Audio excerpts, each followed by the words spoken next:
Hello বন্ধুরা, শাশুড়ি মা রান্নাঘরে তোমাদেরকে অনেক অনেক স্বাগত। দেখো আজকে আমি একটা রেসিপি নিয়ে চলে এসেছি। বানাবো কি দেখো, দেখো চিংড়ি মাছ। বেশ একটু বড় সাইজের চিংড়ি মাছগুলো নিয়েছি। চিংড়ি মাছ দিয়ে আমি চপ বানাবো। আর তার সঙ্গে দেখো কিছুটা ডিমও নিয়ে নিয়েছি। ডিমটা একটু ছোটো ছোটো করে কেটেছি করে এইটা আমি চপ এই চিংড়ি মাছের মশলা দিয়েই ডিমের চপও বানাবো। দুটো রেসিপি তোমাদেরকে একসঙ্গে শেয়ার করে দেবো। তোমরা প্রথম থেকে শেষ পর্যন্ত পুরো রেসিপিগুলো দেখে অবশ্যই কমেন্ট করে জানাবে। আমার এই চিংড়ি মাছের আজকে স্পেশাল যেহেতু চিংড়ি মাছের চপের রেসিপিটা তোমাদের কেমন লেগেছে অবশ্যই জানাবে। এখানে দেখো আলু কটা সিদ্ধ করে নিয়েছি, নিয়ে দেখো খোলা ছাড়িয়ে রেখেছি। এখানে পেঁয়াজ কুচি নিয়েছি, আদা রসুনের পেস্ট নিয়েছি। প্রথমে আমি আগে দুটো লঙ্কা ভেজে নেবো, শুকনো লঙ্কা ভেজে নিয়ে তোমাদেরকে আবারও শেয়ার করে তোমরা দেখতে থাকো। দেখো লঙ্কাগুলো আমার ভাজা হয়ে গেছে, আমি ঢেলে নেবো।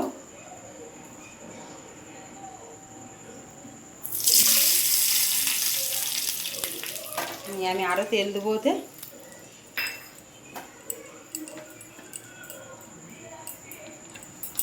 দিয়ে পেঁয়াজটা দিয়ে দেবো।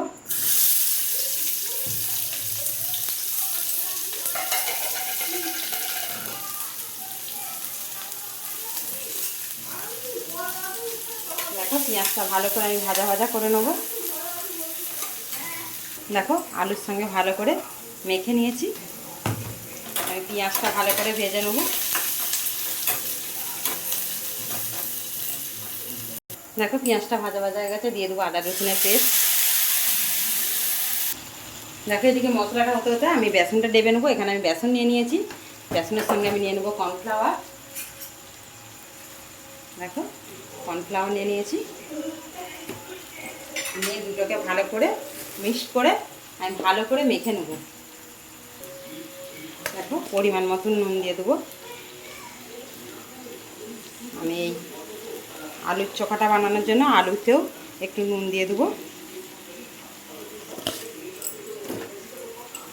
আর এখানে মশলাতেও দেখো একটু জিরে গুঁড়ো ধনে গুঁড়ো দিয়ে দেবো। দিয়ে দেবো একটু ঝাল ঝাল লঙ্কা গুঁড়ো। এখানে আমি যেহেতু তেল লঙ্কা করেছি সেই জন্য লঙ্কা গুঁড়োর পরিমাণটা একটু কম দেবো, নাহলে ঝাল হয়ে যাবে। দিয়ে ভালো করে মশলাটা কষে নিয়ে তোমাদেরকে শেয়ার করছি, তোমরা দেখতে থাকো। আর আমি বেসনটাও এর সঙ্গে ডেবে নেবো। দেখো ওইদিকে মশলা কষাও হচ্ছে, এদিকে আমার বেসনটাও কেটে নিয়েছি। বেসনটা একটু ফাটা থাকলে অনেকক্ষণ ভালো হবে। দেখো যে আলু ভাতেটা মেখে রেখেছিলাম সেটা ওই মশলার সাথেই দিয়ে দেবো। দিয়ে ভালো করে মেখে নেবো। দেখো আলুর মশলাটা আমার রেডি হয়ে গেছে। এদিকে একটা কড়া গরম হতে দিয়েছি। আমি আলুর মশলাটা চিংড়ি মাছের সঙ্গে ভালো করে রেডি করব তোমাদের শেয়ারও করব। দেখো বন্ধুরা এখানে একটা ভাজা মশলা নিয়েছি। আমার এখানে আলু মাখাটা একদম রেডি হয়ে গেছে, তোমরা দেখতে পাচ্ছ। এই দেখো দেখিয়ে দিচ্ছি। এতেই আমি এই ভাজা মশলা 1 চামচের মতন দিয়ে দেবো। তোমরা পরিমাণ হিসাবে দিবে। এই ভাজা মশলাটা কী দিয়ে বানানো আছে তোমরা যদি রেসিপিটা জানতে চাও অবশ্যই কমেন্ট করবে। এই ভাজা মশলাটা ওই মশলার সঙ্গে আমি ভালো করে মেখে নেবো। টেস্টটা ভালো হবে, খেতেও ভালো হবে। কড়াতেও দিতে পারো, আমি এটা এর সঙ্গে মেখে রেডি করে নিচ্ছি। আলুর মশলা আমার পুরো রেডি। এবার আমি চিংড়ি মাছের সঙ্গে কীভাবে রেডি করছি তোমাদেরকে তাও শেয়ার করবো। দেখো চিংড়ি মাছ নিয়েছি, আলাদা একটু ময়দা নেবো, কেন রেডি করতে গেলে ময়দা একটু লাগবে। দেখো এরই ফাঁকে আমি কড়াতে তেল দিয়ে দিয়েছি, তেলটা তাপতে দিয়েছি। ততক্ষণ আমি চিংড়ি মাছটা রেডি করব। আমি একখানা করে তোমাদেরকে দেখিয়ে দিচ্ছি, শেয়ার করে দিচ্ছি। অবশ্যই হাতে ময়দা একটু মেখে নেবে।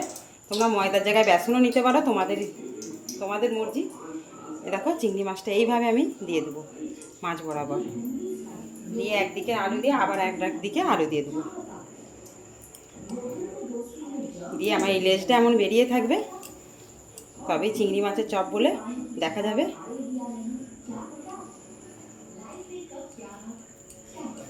এইভাবে রেডি করে নিয়ে আমি আর একটা করবো, তোমাদেরকে শেয়ার করবো, তোমরা দেখতে থাকো।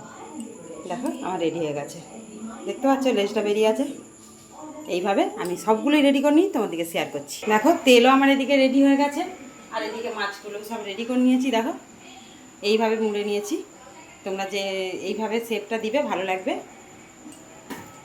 বেসনও ডেবে নিয়েছি। দেখো এবার আমি শেপটা ভালো কেটে গেছে, আমি একটা একটা করে ছাড়তে থাকবো, তোমরা দেখতে থাকো।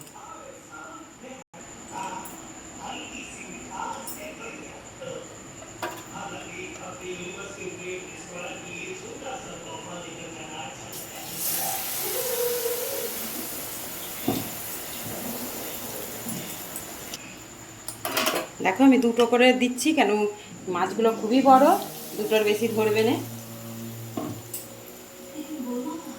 ভেজে নিই, নিয়ে তোমাদেরকে আবারও শেয়ার করো, তোমরা দেখতে থাকো। এক পিঠ করে হয়ে গেলে আর এক পিঠ করে উল্টে দিচ্ছি। এই দেখো, এরকম চপ দিয়ে মুড়ি খাওয়া হয়ে যাবে, আবার ভাত দিয়েও খেতে পারো, তোমরা যেটা দিয়ে ভালো লাগবে সেটা দিয়েই খাবে। আমি ভেজে নিই, নিয়ে শেয়ার করছি। দেখো একটা হয়ে গেছে, তুলে নেবো। এই দেখো কত সুন্দর হয়েছে, দেখতে পাচ্ছ? দেখো চিংড়ি মাছের চপের সাথে সাথে এবার আমি ডিমের চপগুলোও করে ফেলবো। এইভাবে সেমভাবে ডিমগুলো আমি কোট করে নিয়েছি আলু দিয়ে। যেহেতু তোমাদেরকে চিংড়ি মাছটা দেখিয়েছি তাই ডিমেরটা দেখাইনি। এই দেখো ওই সেমভাবে ভেজে নেবো।